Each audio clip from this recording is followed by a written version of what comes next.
On a Prayer, Faith is Awaken by Elton Thomas, Episode 12, Wrestling with Miracles. Dusty Rhymes sat in the dimly lit diner, his fingers wrapped tightly around a mug of coffee that had long since gone cold. The soft hum of the fluorescent lights overhead and the distant clatter of plates and silverware filled the silence between him and Pastor Ethan Embry. The booth they occupied was tucked into a corner, away from the few patrons who lingered over late-night meals. The scent of bacon grease and stale coffee clung to the air, mixing with the faint chill that seeped in through the old windows. Dusty stared down at the dark liquid in his cup, his thoughts far from the mundane surroundings of the diner. His mind was a storm of confusion, disbelief, and a growing sense of unease that he couldn't shake. The events of the past few days, the close calls, the strange moments that seemed to defy logic, had left him with more questions than answers. And for someone like Dusty, a man who had built his life on facts and evidence, the unexplained was more than just frustrating. It was unsettling. He finally looked up, meeting Ethan's calm gaze from across the table. The pastor sat with his hands loosely clasped in front of him, his weathered face reflecting the quiet wisdom that came from years of guiding people through their darkest moments. There was a calmness in Ethan's eyes, a kind of stillness that made Dusty wonder how the man could be so certain, so at peace, when the world around them seemed to be unraveling. "You believe in miracles," Dusty said quietly, his voice rough from lack of sleep. It wasn't a question. It was a statement, one that felt heavy in the space between them. Ethan smiled faintly, nodding as he leaned back in his seat. "I do," he replied, his voice steady and gentle. "I've seen enough to know that sometimes things happen that we can't explain, and when they do, I believe there's a reason." Dusty's jaw tightened, his fingers flexing around the mug. He had always been a man who sought answers, who needed answers. Miracles didn't fit into the world he knew, the world of hard evidence, of cause and effect. And yet here he was, wrestling with the fact that something beyond his understanding had been happening to him. "Everything I've seen, everything I've been through," Dusty began, his voice low and strained. "None of it makes sense. I've had close calls before, sure, but lately, it's like I've been walking into danger and coming out untouched, like something's been protecting me."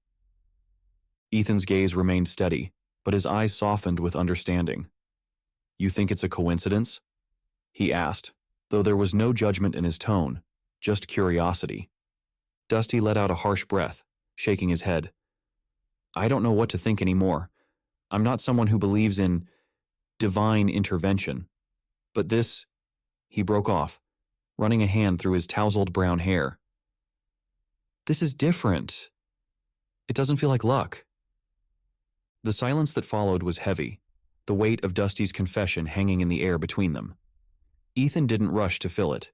He knew Dusty wasn't someone who opened up easily, and the fact that he was even talking about this meant that the investigator was more shaken than he wanted to admit. Finally, Ethan leaned forward, his voice soft but firm. "Maybe it isn't luck, Dust. Maybe it's something more. Have you ever considered that?" Dusty met his gaze, his light brown eyes filled with a mixture of skepticism and something else. Something that looked a lot like fear. Fear of the unknown. Fear of accepting that there might be forces at work that he couldn't control or understand. "I don't want to believe that," Dusty said quietly, his voice tight. "Because if I start believing in miracles, in something beyond myself, then it means I've been blind to it this whole time." Ethan's expression softened further, his heart aching for the man in front of him. Dusty had spent his entire life relying on logic, on his instincts and abilities to survive. To ask him to believe in something he couldn't see, couldn't touch, it was asking him to let go of everything he had ever known. "You're not blind, Dust," Ethan said gently.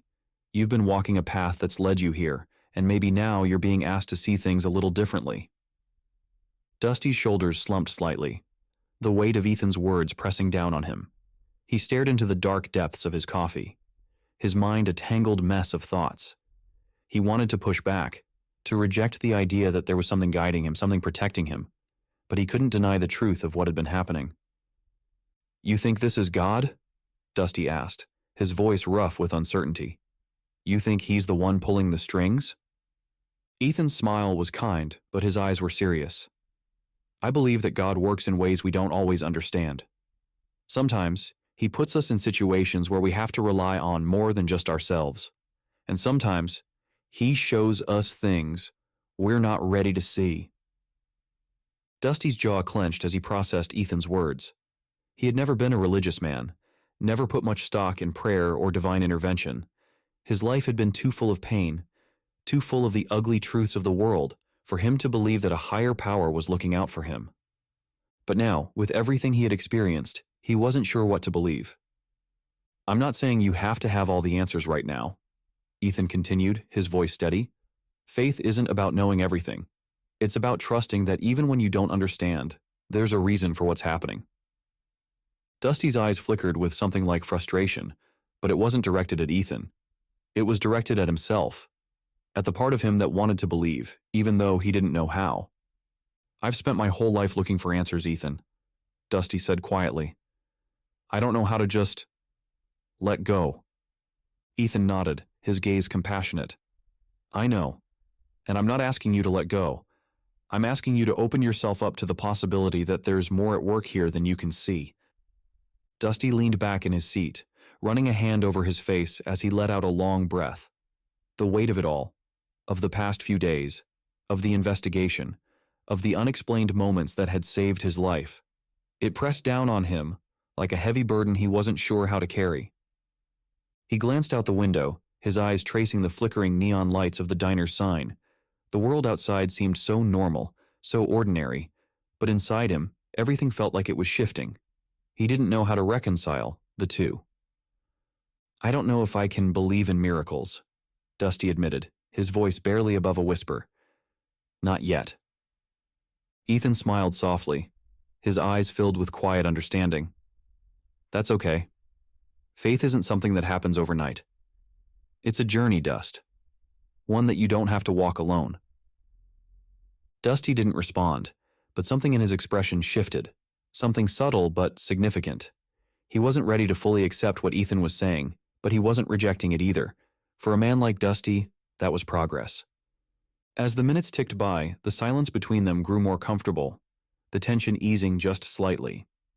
Dusty's mind was still a whirlwind of thoughts, but there was a small sense of relief in knowing that he didn't have to figure it all out tonight. For now, it was enough to sit in the quiet company of someone who understood. Ethan reached across the table, his hand resting lightly on Dusty's forearm, offering him a moment of reassurance. You're not alone in this, Dust. Whatever happens, you're not alone. Dusty nodded, the gesture small but meaningful. He wasn't ready to believe in miracles, but for the first time in a long time, he wasn't ready to dismiss them either. As they sat there in the dim light of the diner, the world outside seemed to fade away. The neon lights flickered. The sound of clattering dishes and quiet conversation filled the space around them. But inside, something was shifting. Something quiet, but powerful. Something that Dusty wasn't sure how to name. Maybe it was faith. Maybe it was something else. Either way, Dusty felt the change. And maybe, just maybe, that was enough for now.